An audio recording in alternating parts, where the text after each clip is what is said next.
This is Taichung, the centre of the cycling universe, believe it or not. Now, I will forgive you if you haven't heard of it, but by rights, you really should have done, because the chances are that part, maybe even all of your bike was born right here.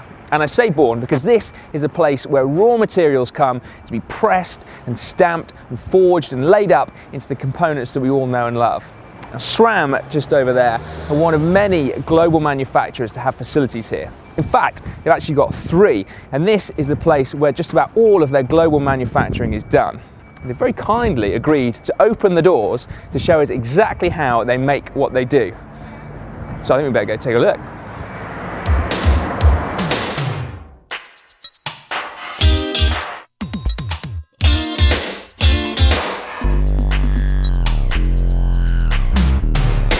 We're going to start here at the Asia Development Centre, and this is the newest of the facilities. It's only 2 years old, and it's also the most corporate looking. Now, there's 175 people work here, and they provide the bridge between what the design engineers are creating and actually what we get to buy in the shops. So they do things like product testing, they do finishing testing, so they're testing for how you actually recreate the product exactly in the factories so that the quality control is 100%. They also do things like fatigue testing here, impact testing. And there's also a very interesting bloke whose job it is to create different finishes for the products. So it makes them long lasting and also makes them quite vibrant as well. Unfortunately, you can't come in here, so there's no photography allowed. But, my word. The second facility we're going to go to is here. This is the Dali factory, and this is where most of the major manufacturing is done. So all the carbon, and then quite a lot of CNC machining as well. So there's quite a lot of cool stuff to look at.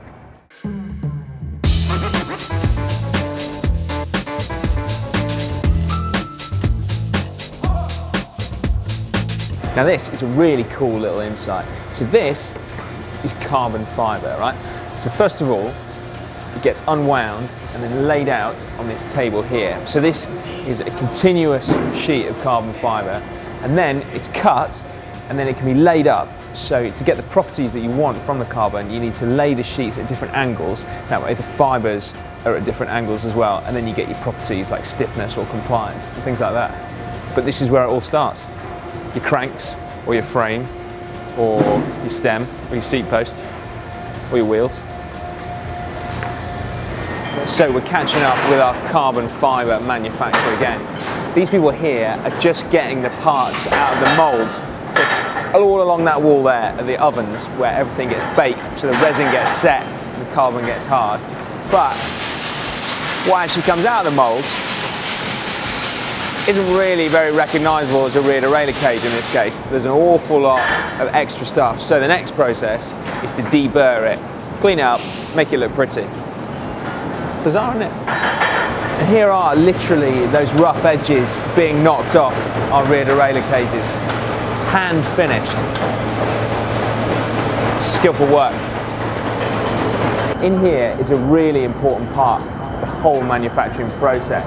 I'm not referring to what the people are doing with the components, but all that air conditioning stuff. So that's sucking all the dust that comes off the finished carbon product, and it basically goes into a huge tower up there where it's cleaned, so the air actually ends up that's being emitted back into the atmosphere isn't actually full of carbon dust, which is pretty toxic to humans and well, everything else really.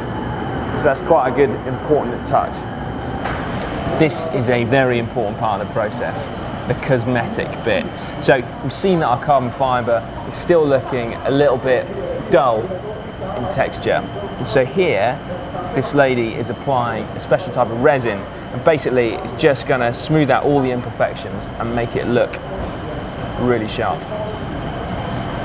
Structurally, it doesn't change a thing, but it looks sharp, and that's important. So here we have our finished product, or at least part of our final rear derailleur, but the carbon itself is done. And this room here is where it gets polished up, so that familiar shiny finish that we're used to, and then it goes through its final quality control as well. But it is literally a case of spending minutes and minutes polishing it up till you get this absolutely perfect finish.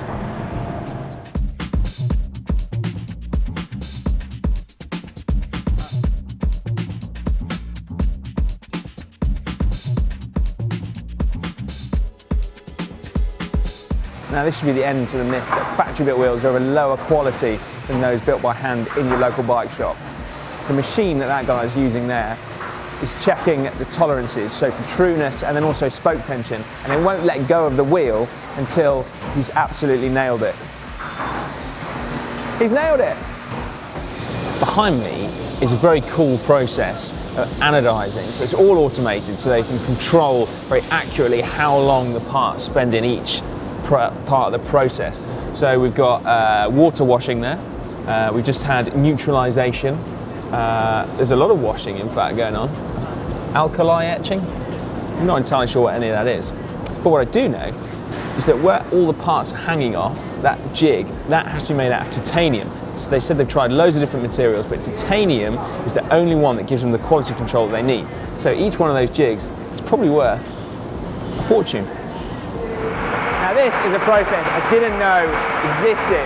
So in there are a load of little ceramic beads, and they're basically polishing that component. And in each of these vats, there's something else going on with a different shaped ceramic thing, and then so the components just get completely buffed and polished smooth. It's bizarre. This machine behind me is assembling cassettes. Now it produces one cassette every 5 seconds and it runs for 16 hours a day. That's a lot of cassettes being made. So up here is the new bit. This is the ETAP production line. Now unfortunately, we can't get any closer than this with video. It's not allowed, although we have taken some still photos, as you can see. Really interesting to know how much more labour intensive it is to make electronic group sets compared to mechanical group sets. So there's 50 to 60 people on this production line at any one time. Now they're envisaging that they'll be able to speed up as they get more familiar with the quality control processes, but at the moment it is pretty labour intensive. Now as you can see, I am no longer in Taiwan. I am back in the safety of the GCN HQ. But I have with me one of the very components that we saw being manufactured. And it must be said, I am still surprised by just how many people are involved in the manufacturing of bicycle components. Now perhaps I'm naive, but hopefully you also learned something from this video as well. Now I mentioned about SRAM ETAP in this video. If you want to see first ride impressions, because we were actually lucky enough to go to the launch of SRAM ETAP, then you can click just up there, then you get through to that video. Or for another behind the scenes factory tour, why not click down there and you get to see Canyon's facility in Koblenz in Germany. Otherwise, subscribe to GCN, just click on the globe.